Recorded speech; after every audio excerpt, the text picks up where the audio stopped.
నిమ్మకు నీరెత్తినట్టుగా వ్యవహరించడం, చోద్యం చూస్తూ చేతులు ఎత్తేయడం అనేటువంటిది దురదృష్టకరమైనటువంటి పరిణామం. ఈరోజు రైతులకు సంబంధించినటువంటి అనేక రకాలైనటువంటి సమస్యలు ఉన్నాయి. ఆ సమస్యల గురించి ప్రభుత్వం పట్టించుకునేటువంటి పరిస్థితిలో లేదు. ఆ సమస్యలన్నింటినీ కూడా ఈరోజు ప్రభుత్వం దృష్టికి తీసుకువెళ్ళాలి. ప్రభుత్వం దృష్టికి తీసుకువెళ్ళాలనేటువంటి ఆలోచనతో ఈ నెల సెప్టెంబర్ 9వ తేదీ ఈ రాష్ట్ర వ్యాప్తంగా ప్రతి ఆర్డీఓ కార్యాలయం దగ్గరకు వెళ్ళి అనేక సమస్యలు రైతులు ఎదుర్కొంటున్నటువంటి యూరియా దగ్గర నుంచి, గిట్టుబాటు ధరల దగ్గర నుంచి, అదేవిధంగా అకాల వర్షాలు పడి పంట నష్టం కానీ, వర్షాభావంతో పంట నష్టాలు కానీ, వాళ్ళకి సంబంధించినటువంటి నష్టపరిహారం కానీ, అర్హులైనటువంటి వాళ్ళకి అన్నదాత సుఖీభవ ఇవ్వకుండా పోవడం కానీ, వీటన్నిటి మీద నిరసన వ్యక్తం చేసి వెంటనే ప్రభుత్వ దృష్టికి తీసుకువెళ్ళడానికి ప్రతి ఆర్డీఓ కార్యాలయం ముందు నిరసన కార్యక్రమాన్ని నిర్వహించి ఆర్డీఓలకు వినతి పత్రం ఇవ్వాలి ఈ నెల 9వ తేదీ అని చెప్పి వైఎస్ఆర్ కాంగ్రెస్ పార్టీ ఈరోజు దానికి సంబంధించి ఒక నిర్ణయం తీసుకోవడం జరిగింది. ఈ నిర్ణయం ఎప్పుడైతే ప్రకటించామో, మేము ఏ విధంగా అయితే రాష్ట్రంలో ప్రజలకు సంబంధించి, రైతులకు సంబంధించి, రైతుల ఇబ్బందులకు సంబంధించి నిరసన చేయాలి, పోరాటాలు చేయాలనేటువంటి నిర్ణయం తీసుకున్న వెంటనే చంద్రబాబు నాయుడులో హడావిడి మొదలైంది. మామూలుగా చంద్రబాబు నాయుడు ప్రాధాన్యత ఏంటంటే ప్రజలకు అవసరమైనటువంటి పనులు గుర్తించి చేయడం కాదు. ప్రతిపక్షం ఏదైనా సరే గళం విప్పితే వెంటనే దాన్ని అణగదొక్కడానికి చేసేటువంటి ప్రయత్నమే చంద్రబాబు నాయుడికి ప్రాధాన్యత. అందులో భాగంగా ఈరోజు చంద్రబాబు నాయుడు నిన్న సోమవారం రోజు, మొన్నటి రోజు కొంతమంది వెళ్ళి మేము గ్రీవెన్స్ డేలో అర్జీలు ఇచ్చుకుంటాం, మాకు యూరియాకు సంబంధించినటువంటి సమస్యలు ఉన్నాయంటే రైతులను ఎక్కడికక్కడ అరెస్ట్ చేయడం జరిగింది, నిలువరించడం జరిగింది, నిరోధించడం జరిగింది, అడ్డగించడం జరిగింది. ఇప్పుడు లేనటువంటి పరిస్థితి. దానితో పాటు ఈరోజు మనం 9వ తేదీ అని చెప్పాం కాబట్టి ఒక కార్యక్రమం ఏర్పాటు చేసి ఆయన 30 ఏళ్లు పూర్తి చేసుకున్నట్టుగా సంబరాలు జరుపుకున్నాడు. ఎన్టీ రామారావు గారికి వెన్నుపోటు పొడిచి 30 ఏళ్లు పూర్తి చేసుకున్నట్టుగా సంబరాలు చేసుకున్నాడు. అది దానికి సంబంధించి ప్రజలు ఏమనుకుంటున్నారు అనేటువంటిది ఆ పార్టీలో ఉన్నటువంటి శ్రేణులందరూ కూడా ఆలోచన చేయాల్సినటువంటి పరిస్థితి. అయితే అందరూ కార్యకర్తలు, నాయకులు వెళ్ళి ఆయన్ని 30 ఏళ్లు పూర్తి చేసుకున్నారని చెప్పి ఘనంగా సన్మానించడం, ఆయనకు అభినందనలు తెలియజేయడం జరిగింది. అందులో భాగంగా ఈరోజు డైరెక్టర్ జనరల్ ఆఫ్ పోలీస్ కూడా సాధారణ తెలుగుదేశం పార్టీ నాయకులు, కార్యకర్తలు లాగానే ఆయన కూడా ఒక పుష్పగుచ్చం తీసుకువెళ్ళి చంద్రబాబు నాయుడు గారికి ఇవ్వడం జరిగింది. దానిని ఆయన కోసం వచ్చినటువంటి అధికారులు, ఆయన కోసం వచ్చినటువంటి ప్రజాప్రతినిధులు వాళ్ళ దగ్గర ఒక కలరింగ్ ఇవ్వడానికి ఆయన డీజీపీని దగ్గర పెట్టుకుని ఏదో బ్లాక్ మార్కెట్లో పోయేటువంటి యూరియానంతా అడ్డుకట్ట వేయాలని, దానికోసం చర్యలు తీసుకోవాలని దాని మీద ఒక ప్రకటన విడుదల చేయడం జరిగింది. అంటే చంద్రబాబు నాయుడు ఏది చేసినా సరే ప్రకటనలకు పరిమితం కావడం తప్ప రైతు ప్రయోజనాలను ఆశించి కానీ, రైతు ప్రయోజనాల గురించి ఆలోచన చేసేటువంటి పరిస్థితిలో లేకపోవడం, యూరియాకి సంబంధించి అనేక రకాలైనటువంటి ఇబ్బందులు పడుతుంటే దాని గురించి మాట్లాడకపోవడం, దాదాపుగా 3 నెలలుగా కుంభకర్ణుడి పాత్ర పోషిస్తున్నటువంటి ఈ రాష్ట్ర వ్యవసాయ శాఖ మంత్రి అచ్చెన్న నిన్నటి రోజు బయటకు వచ్చి హడావిడిగా ఒక ప్రెస్ మీట్ పెట్టాడు. దాంతోపాటు ఆయన ఒక ప్రెస్ నోట్ కూడా విడుదల చేయడం జరిగింది. అయితే ఈరోజు ప్రతి వాస్తవిక అంశం మీద, ఈ రాష్ట్రంలో జరిగేటువంటి పరిణామాల మీద ప్రజలు కానీ, అనేక వర్గాలకు సంబంధించినటువంటి రైతులు కానీ నష్టపోతున్నటువంటి విధానాల మీద ఈరోజు ఏ రోజు వైఎస్ఆర్సీపీ పోరాటం చేయడానికి ప్రయత్నించినా, ప్రతిపక్షం గొంతు గళమిప్పడానికి ప్రయత్నం చేసినా దాన్ని డైవర్ట్ చేయడానికి ఏదో ఒక సిల్లీ గేమ్ అనేటువంటిది చంద్రబాబు నాయుడుకి అలవాటైపోయింది. అందులో భాగంగా ఈరోజు ఏ రోజైతే మేము దీనికి సంబంధించి ఆర్టీఓల కార్యాలయాల దగ్గరికి వెళ్ళి 9వ తేదీ, ఈ నెల 9వ తేదీ నిరసన తెలియజేయాలనుకున్నామో దానికి సంబంధించినటువంటి దానిలో ఈరోజు హడావిడిగా ఒక పత్రికా విలేకరుల సమావేశం ఏర్పాటు చేసి ఆయన అచ్చెన్నాయుడిని మాట్లాడమన్నాం. ఆయన మాట్లాడడం, దాంతోపాటు ఈరోజు యూరియా అంత వచ్చింది, ఇంత వచ్చింది అని చెప్పి ఆయన ఒక ప్రకటన విడుదల చేశాడు. మేము అడిగేది, ఇంత పెద్ద ఎత్తున యూరియా వస్తుంటే రాష్ట్రంలో మీ ప్రభుత్వం ఉంది, కేంద్రంలో కూటమి పాలన ఈరోజు ఎన్డీఏలో భాగస్వాములుగా ఉన్నారు కాబట్టి మీరు తెచ్చేటువంటిది రైతులకు అందడం లేదంటే ఇది ఎక్కడికి పోతుంది అనేటువంటిది రైతులు ఈరోజు మిమ్మల్ని ప్రశ్నిస్తున్నారు. దానికి సమాధానం చెప్పాల్సినటువంటి బాధ్యత ప్రభుత్వాధినేతగా ఉన్నటువంటి చంద్రబాబు నాయుడు మీద ఉంది అనేటువంటిది ఈ సందర్భంగా నేను తెలియజేస్తాను. ఈరోజు రైతులు ఇంత సంక్షోభంలో ఉంటే, ఇన్ని రకాలైనటువంటి ఇబ్బందులు పడుతుంటే అచ్చెన్నాయుడు ఏం మాట్లాడతాడు అని అంటే చాలా క్యాజువల్గా ఏమన్నాడంటే, ఆయన ఇప్పుడు మనం ఎవరన్నా ఇంటికి వెళితే బఫేలో ప్లేట్లు తీసుకుంటే క్యూలో కదా వెళ్ళి తింటాము, నేరుగా పోయి తింటామా, కాబట్టి రైతులు క్యూలో నిలబడితే తప్పేంటి అని చెప్పి సెలవు ఇచ్చాడు. ఆయన ఒక్కసారి ఆయన క్లిప్పింగ్ ఏనైనా ఇది కావాలని కొన్ని దగ్గర రాజకీయం చేయడానికి ప్రయత్నించారు. సాక్షికారంతో తెల్లవారి లైన్లో ఉన్నారు. ఏమండి మనం ఒక ఇంటికి భోజనాలు పెడితే భోజనం పెడతారు.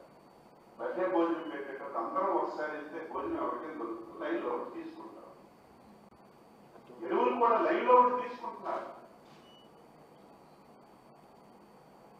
కాబట్టి ఆయన ఎంత క్యాజువల్గా రైతులకు సంబంధించినటువంటి దానిలో క్యూలో నిలబడితే తప్పింది, క్యూలు కడితే తప్పింది అని చెప్పి చాలా క్యాజువల్గా మాట్లాడేశాడు. ఎందుకంటే ఈరోజు ఆయనకు సంబంధించి అచ్చెన్నాయుడికి భోజనం పెట్టడం అనేటువంటిది రాష్ట్ర ప్రజలందరికీ కష్టమైనటువంటి విషయం. దాని గురించి కూడా మాట్లాడదాం. అయితే ఆయన మాట్లాడేటువంటి మాటలు, ఆయన మనసులో ఉండేటువంటి మాటలు ఏంటంటే ఏమి క్యూలో నిలబడితే రైతులకు నష్టం. ఈరోజు మీకు అనుకూలంగా ఉండేటువంటి పత్రికలు రాస్తున్నాయి.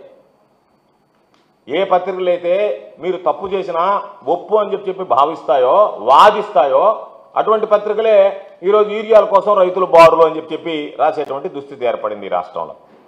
దానికి సంబంధించినటువంటి దాంట్లో మీరు అహంకారంతో రైతుల్ని అవమానించేటువంటి విధంగా క్యూలో ఉంటే తప్పేంటి, క్యూలో తెచ్చుకుంటే తప్పేంటి, రైతులకు యూరియా కొరతుంటే ఇబ్బందులు ఏంటి అన్నట్టుగా మాట్లాడుతున్నారు తప్ప అసలు రైతులకు మనం యూరియా ఇవ్వాలి, ఎందుకు ఇవ్వలేకపోతున్నాం, ఎందుకు వైఫల్యం చెందాం, ఈ వైఫల్యం వెనక కారణాలు ఏమిటి అనేటువంటివి విశ్లేషించుకునేటువంటి పరిస్థితిలో ఈ ప్రభుత్వం లేకపోవడం రైతుల పట్ల మీకున్నటువంటి చిత్తశుద్ధికి నిదర్శనం అని చెప్పి ఈ సందర్భంగా తెలియజేస్తున్నాను. అసలు మీరు చేసినటువంటి తప్పులు, రైతులు పడేటువంటి ఇబ్బందులు నేరుగా మీడియా ముందుకు వచ్చి తప్పు జరిగింది, మేము ఇవ్వలేకపోయాం, అసమర్థులుగా మిగిలిపోయాం, రైతుల ముందు రైతు ద్రోహులుగా నిలబడాల్సినటువంటి దుస్థితి ఏర్పడిందని చంపలేసుకుని క్షమాపణ చెప్పాల్సినటువంటి మీరు రైతుల క్యూల్ని బఫే భోజనాలతో పోల్చి దానికి సంబంధించినటువంటి విధంగా మీరు అవమానకరంగా మాట్లాడడం అనేటువంటిది.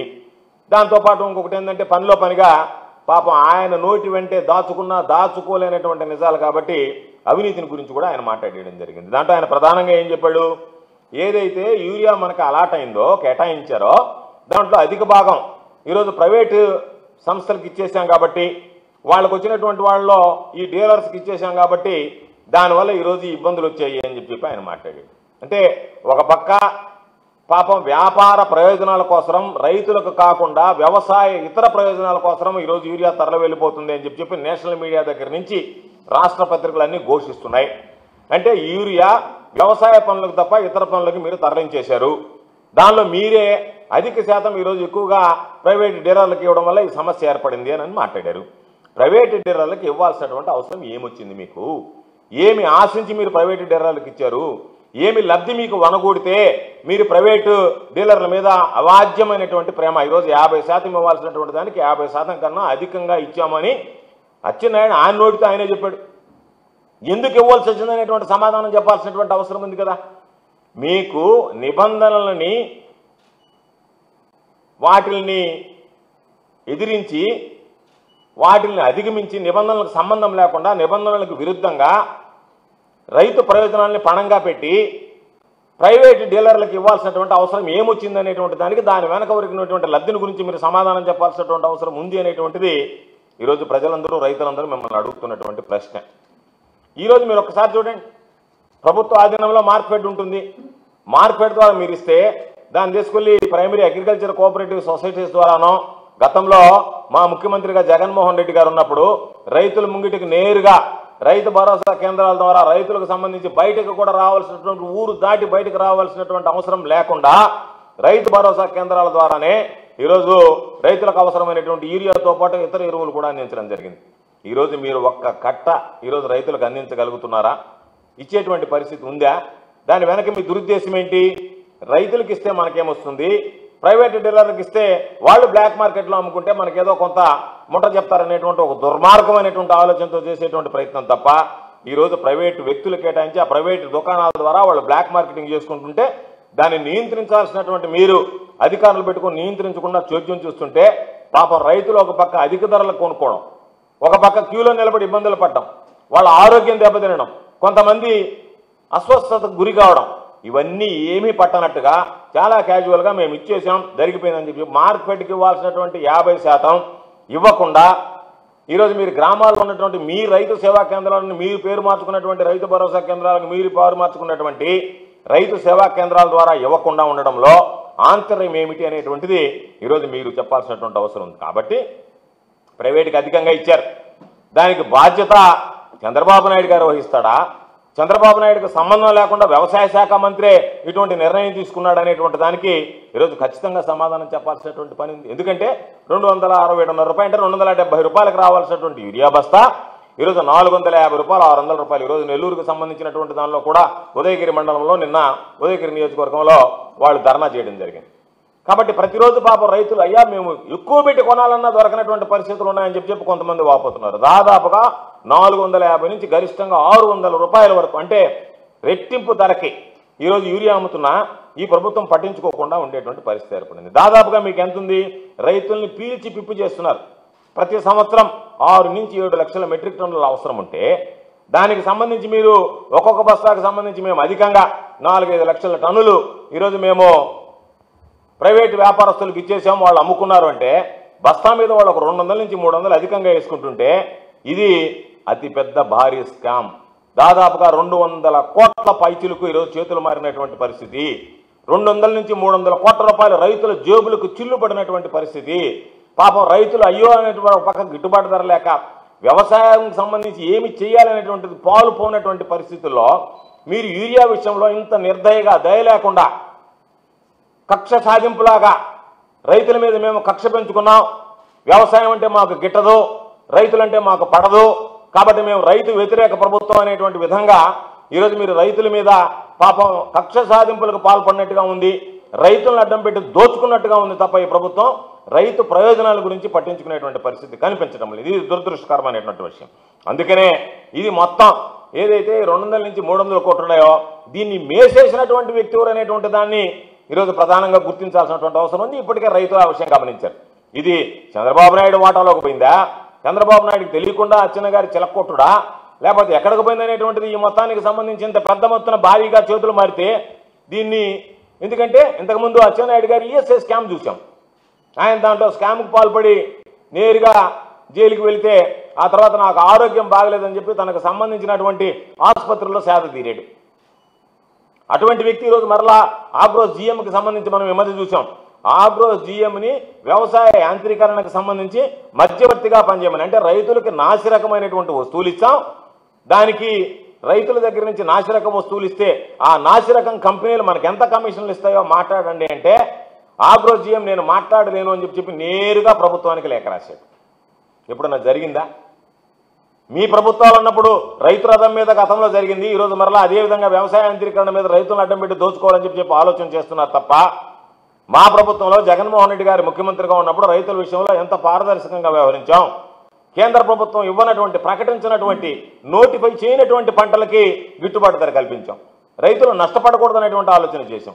ఈరోజు మీరు రైతులు గిట్టుబాటు ధర ఇస్తే నెల్లూరు జిల్లా లాంటి ఈరోజు వరి కోతలు ప్రారంభమై పాపం ధాన్యం వస్తుంటే 19,770 రూపాయలు అమ్మాల్సినటువంటిది 15,000 రూపాయలు 14,000 రూపాయలకి ఈరోజు రైతుల దగ్గర దళారులు దోచుకుంటుంటే అధికారులు అడిగితే ఇంతవరకు మాకు కనీసం ప్యాడీ పర్చేసింగ్ సెంటర్స్కి అనుమతులు రాలేదు అని చెప్పి అధికారులు చెప్తుంటే మీరు ఎప్పుడు ఇస్తారు?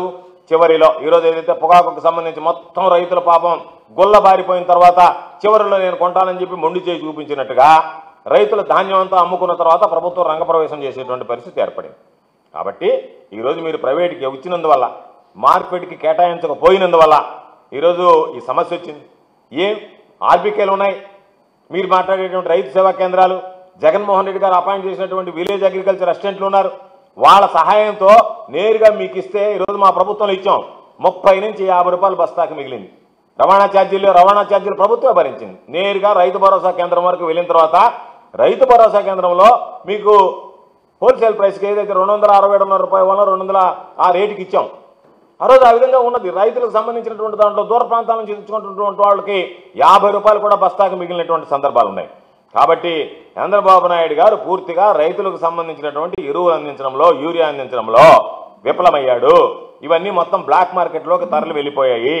కాబట్టి ఇటువంటి నేపథ్యంలో ఈరోజు ఎరువులు దొరకక రైతుల పంట పాడవుతున్నా సరే ప్రభుత్వం పట్టించుకునేటువంటి పరిస్థితిలో లేదు అంటే ఇది చంద్రబాబు పరిపాలనలో జరిగినటువంటి ఘోర వైఫల్యం కాదా? చంద్రబాబు రైతులకు సమాధానం చెప్పాల్సినటువంటి అవసరం లేదా? కాబట్టి ఒక పారదర్శకమైనటువంటి వ్యవస్థ జగన్మోహన్ రెడ్డి గారు ఏర్పాటు చేస్తే ఈరోజు విలేజ్ అగ్రికల్చర్ అసిస్టెంట్లు దానికి సంబంధించి సమర్థవంతంగా విధులు నిర్వహించడానికి సిద్ధంగా ఉంటే వాళ్ళని పక్కన పెట్టి, మార్కెట్ను పక్కన పెట్టి, అగ్రికల్చర్ కోఆపరేటివ్ సొసైటీస్ పక్కన పెట్టి ప్రైవేటు వ్యక్తులకు మీరు అప్పచెప్పడంలో మీకు ఎటువంటి ఆమ్యామ్యాలు మీకు చేతికి వస్తే మీరు స్వీకరించి వాళ్ళకు కొమ్ము కాచారు, రైతులని ఈరోజు నడ్డి విరిచారనేటువంటి దానికి సమాధానం చెప్పాల్సినటువంటి అవసరం ఉంది. కాబట్టి ఏ రోజైనా ఒకటే గుర్తుపెట్టుకోండి, రైతు రోడ్డు మీదకి రావడం అంటే ఆ రాష్ట్రం యొక్క భవిష్యత్తు కూలిపోవడమే. రైతు కంటతడి పెట్టడం అంటే ఆ రాష్ట్రం అనర్థదాయకం అనేటువంటి దాన్ని మనందరం గమనించాల్సినటువంటి పరిస్థితి ఉంది. అన్నదాత అనేటువంటి వాడు కంటికి కడివడి ఏర్చేటువంటి పరిస్థితులు ఏర్పడ్డాయి.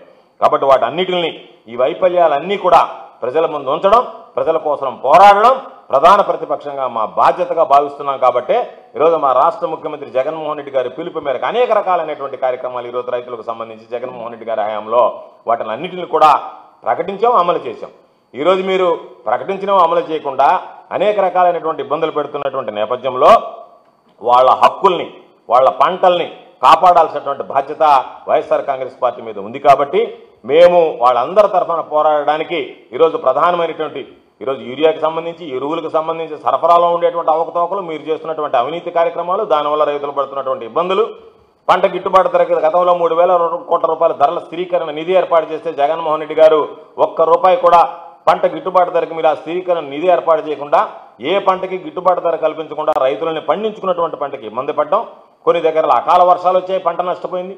కొన్ని దగ్గర వర్షాభావ పరిస్థితుల వల్ల పంట నష్టపోయింది.